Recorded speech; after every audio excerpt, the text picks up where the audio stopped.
Yo, what is going on, homies? It's your boy StumpD back for another OPTC video, and in today's video, we're taking a look at Treasure Map Momonosuke for the 9th anniversary and diving in with our buildable teams for you guys to help you take down this particular event. And before we do start the video, I do want to make a preface here and say that this is by far the worst treasure map we've ever experienced. If you guys disagree, let me know in the comment section below, but I do believe that this treasure map is just... it's terrible, man. And this to be an anniversary treasure map, it's ringing so many alarm bells in my head. But we did manage to get the buildable teams done. As you guys can see, we're not using the new legends on our teams. We do have those friend captains, though.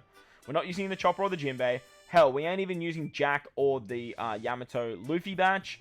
Odin and Toki aren't on the teams. We don't have Killer and Hawkins. We haven't included them either.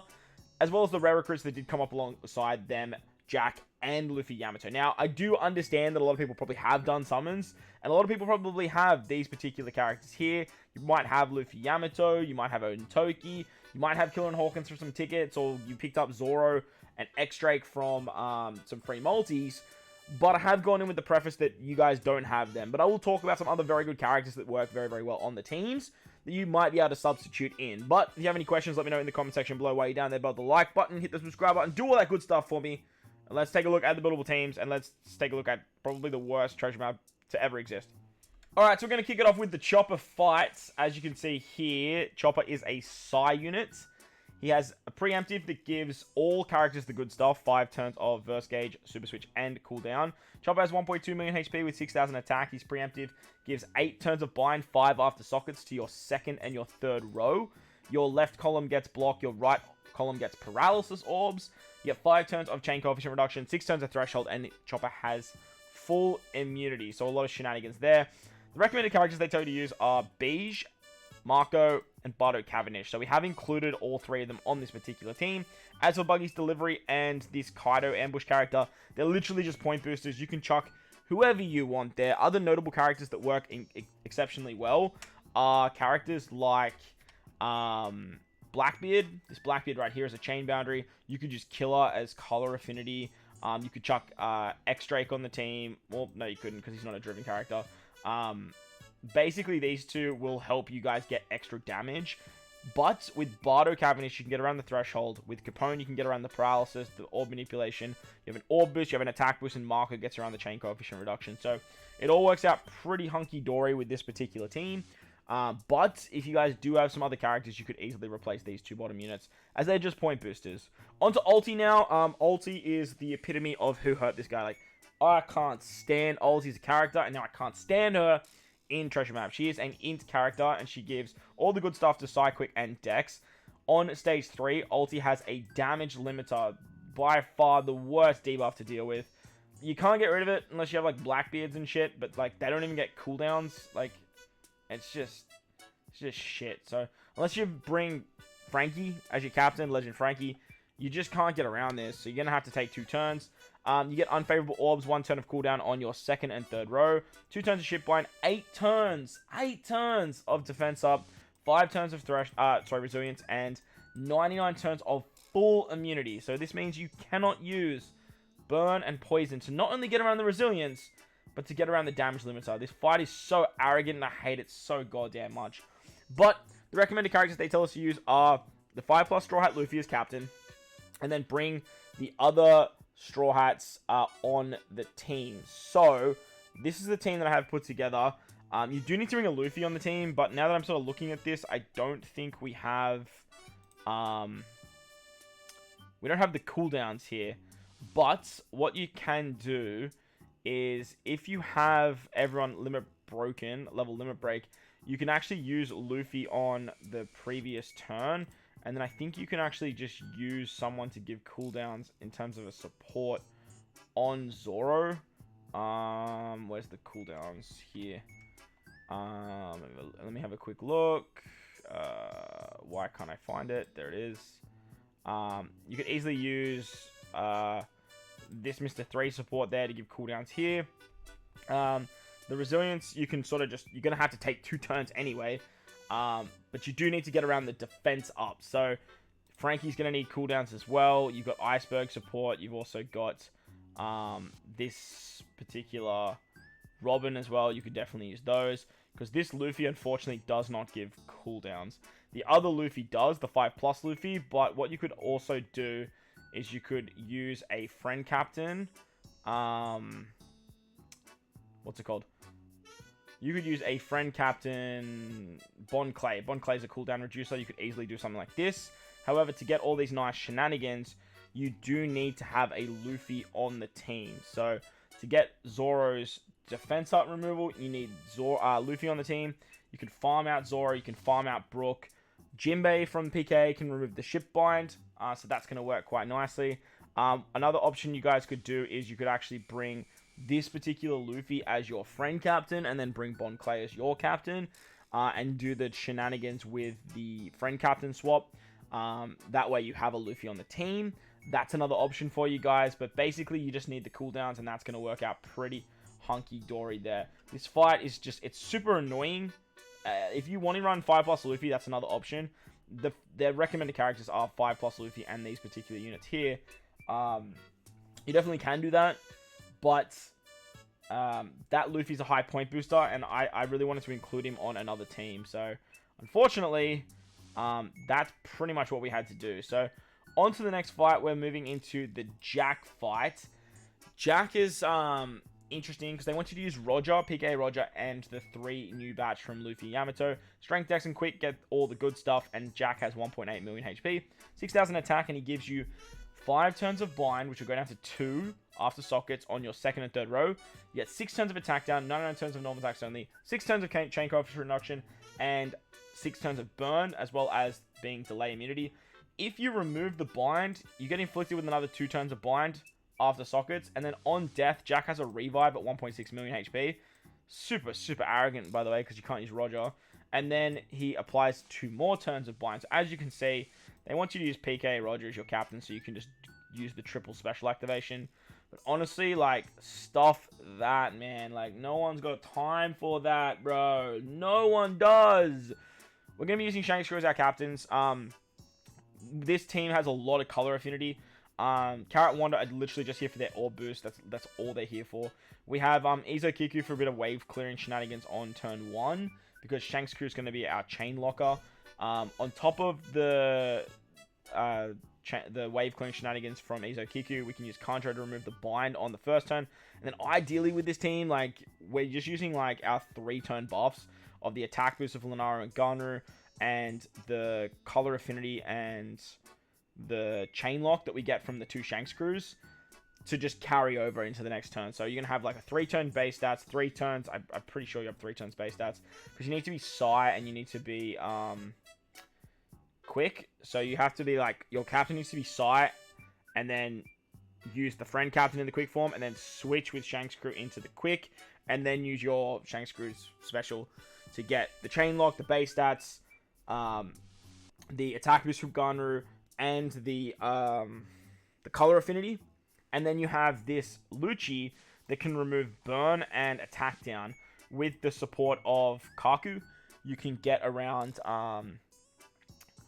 the last turn of attack down, because it is 6 turns. But as for the 1 turn of burn, like, you're not going to worry about it too much. Then the burn will go away, and then you can just use your 2 Shanks Crews to kill on the revive. So I don't know how long this will last, and once it stops lasting, we're going to have to look at another option for this crew. But for the early stages, and I imagine getting to 20 million, this team should be fine. Like, it should be okay. Moving on to the Marco fight now. This one is super annoying, because this is technically a final boss fight as a mini boss. They want to use Queen. They want to make Queen viable, so this is how they did it. Driven Powerhouse Cerebrals get all the good stuff, and then on stage 2, yes, stage 2, you get 5 turns of attack down, 5 turns of despair after sockets, 5 turns of damage reduction, 1 turn of a 25 hit barrier, and 99 turns of delay immunity. So this is where they want you to use Queen's jump ability, or her vanish ability. So then that way you can just bypass this mechanic right here, but you still have to get around the attack down and the despair. As for Marco in the final stage, he has block orbs, 5 turns of special bind, 6 turns of paralysis just on your top row. Super annoying. There's threshold for 6 turns, 3 turns of resilience, 1 turn of defense up at like 100k, which is, or what is it, 10k. And then if you use a slot change, you lose all your positive buffs, and your captain gets blown away for 3 turns. So, as I mentioned, they really want you to use Queen. We're going to use Queen on stage 2 and just bink that stage. Hopefully it doesn't scale. If it scales, we're in for a rough time. But hopefully it doesn't. Just hopefully it doesn't. Basically, we're going to jump with Sanji on that particular stage as well. So that way, when we move into the next stage, Sanji is going to be in the air. When Sanji's in the air, he can avoid all of those nasty effects. And then use the Queen special to get a full orb rotation. To remove the Despair and the attack down 2 on stage 2, Sasaki's going to do that. And then Queen's going to rotate all your orbs into tandem, and then you'll lose all your positive effects. Queen's color affinity can't be blown away, which is great. He also removes the defense up and the threshold, which is awesome. And then because Sanji has jumped, you can actually get around that. Big Mom's here for the chain lock. We're probably going to use that on stage 2 if it starts to scale, because we're going to need that. As for Pudding, she's just a driven character, and then Kaido gives an attack and an orb boost on the final stage, as well as getting a Wano orb too. So this team should be okay. Should do really, really well, actually. And hopefully it has enough damage moving forward to take down some of those high levels, because this fight actually gives you more points than a regular mini-boss fight. Moving on to Queen now. Queen, man, this is where things get really tough for the buildable teams. Queen gives all the good stuff to fighters, free spirit, and cerebrals. On stage 2, you get 10 turns of poison, poison sockets on row 2, orb lock on turn 2, 6 turns of bind after sockets for your top and bottom row, 5 turns of threshold, 1 turn of special reverse, 99 turns of normal attacks only and poison immunity. And then on Queen, starting at 3.5 whopping million HP, you get full bottle block orbs, 2 turns of a 3.75 or below attack down at 90%, which is just so high. 5 turns of despair after socket, 7 turns of defense up, as well as 99 turns of full immunity. If you use an attack buff, you lose all your buffs and you get 5 turns of slot bind. On death, Queen comes back with 30% HP and gives you 150,000 damage. Wild. 150k is so big. Massive. So as you can see here, this is what we're rocking. With this particular setup, we might be able to get the Yamato versatility, but just to be safe, I think we're going to slap on the support of Mr. 3, so that way we can survive that. To get around the special reverse, we have our 5+ Luffy at level limit rank 5, so make sure to use your posters. If you haven't done so, you're probably going to need to, unfortunately. It's just going to be the best way to go about it. Yamato's our captain.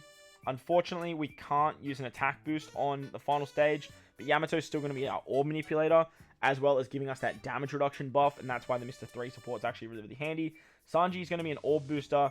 Luffy's our attack booster technically, but we're going to pop him on turn 2 for the special reverse, this right here. That's really the big reason he's here.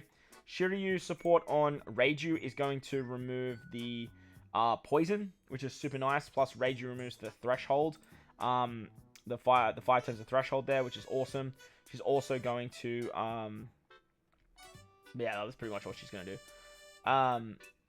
Roger can remove the bind as well, which is excellent. 6 turns of it, which is a lot. Unfortunately, you have to go bing, bing, bing, bing, bing with Roger. And then with Sanji, we're also going to have the chain shenanigans, the block orb manipulation, despair removal with Yamato, and we should be hunky-dory there. If you guys have the support of Zoro as well, the anniversary Zoro, this one right here. Wait a second. I thought that was weird. Yeah, we want Sanji. We want Brook. If you have this Zoro, you're going to do like more damage, and you're going to start at the 3.75, which is going to be really, really handy. But otherwise, if you don't, you can use... who else can you use? Oh, no, we definitely want Zoro there. I feel like that's probably all you can use. Like, you need this Mistim support too, which is a bit not super accessible, I guess. Hopefully you guys have that Mistims. If you don't, you could probably look at utilizing something like this waifu unit. That's another option for you guys. Waifus can definitely give you a cooldown on stage 2. But hopefully you guys have some of these characters because they're definitely going to help out. Onto the Momonosuke and Intrusion. Now, I'll have a video at the end of this, like, video, basically, just sort of showcasing that run with this particular team. Now, I understand this is probably, these teams aren't probably, like, the most buildable, and there's, like, a lot of other teams. I know, like, Chaozu, Todd, and I know Omi's really, really good at bringing out some buildable teams for you guys. Obviously, check out Discords and stuff like that, but this Intrusion sucks. Like, this Intrusion is terrible. I would honestly highly recommend, once you kind of get to, like, NAB level 20 or something, to probably start skipping this, because it's just going to be so so much of a headache for a lot of players, that it's going to be so frustrating to do. But Strength, Dex, and Int characters get all the good stuff. Stage 2, there is Damage Nullification, and if you don't get rid of this, you then have to deal with Slot Bind on your middle row, and 3 turns of damage reduction. So annoying, it means you're going to take forever. On death, your captain gets 9 turns of Paralysis and Slot Bind. On stage 3, there's 6 turns of Threshold, 6 turns of Defense Up, 2 turns of Resilience, and 99 turns of Delay immunity. Obviously, as you can see, like, this is made for Queen. Like, Queen just rocks this so well. Then on stage 4 against Momo, you get a full board of Block Orbs, 2 turns of Special Reverse on your Sailors, 1 turn of a 4-turn Recovery Barrier. Why? 7 turns of damage reduction, and a all immunity. Yay. On death, you get 8 turns of Blind on your left-hand column. Comes back with 4 million HP, and then 7 turns of tap limit. Now, this doesn't affect Rush, but it's still very, very annoying. So, the team looks a little bit like this. I'm going to put the Rayleigh support on here as well. That's definitely meant to be there. With Koala as our captain, we can get around the... What's it called? We can get around the Special Reverse, plus she's a color affinity for the final stage. This Jinbei is actually really good because he can use the support of Frankie to actually get around the Resilience. Plus, he sets defense to 0 so you can get around this. And he removes Paralysis, which is great for getting rid of that on your captain. Super, super hunky-dory. Bardo Cavendish are going to remove the Threshold. Roger removes the Blind on the Revive. And then this Luffy is going to be our Orb Booster. And you can actually use this on stage 3. On stage 3, when you use the Bardo Cavendish special, you can do this. Bardo Cavendish are actually also going to increase the Orb buff with their special, which is kind of annoying because then Luffy won't get, like, his big buff. Did they increase it by 0.5? I can't remember. But Luffy can then be just a bigger Orb buff. Now, if you don't have this Luffy, I understand a lot of people probably don't. There is a free-to-play Luffy. You want to probably use him with the support of Zoro. With the support of Zoro, you can get an Orb buff with this particular character as well. So, unfortunately, you won't have it for the Revive, which might make you struggle a little bit, but you will have more type advantage there as well. Plus, if you guys have the VV support here, you can use the VV support for color affinity on Roger. So that way, your Sanji will be attacking with color affinity, and then so will this particular Luffy if you don't have this one there. So I'm going to leave you with the playthrough of this. You can actually practice the Intrusion as well if you have a team in mind. You can head over to Event Island and actually do it there. But hopefully this video helps you guys out. I'm going to export the image so you guys can see this, and then we'll wrap up the video. Alright, homies, well, that's going to wrap up the video. I hope you guys enjoyed this one. If you did, make sure to go down there, belt the like button for me, hit the subscribe button, do all that good stuff for me. Most importantly, though, wherever you guys are in this beautiful world, please remember to enjoy the rest of your day.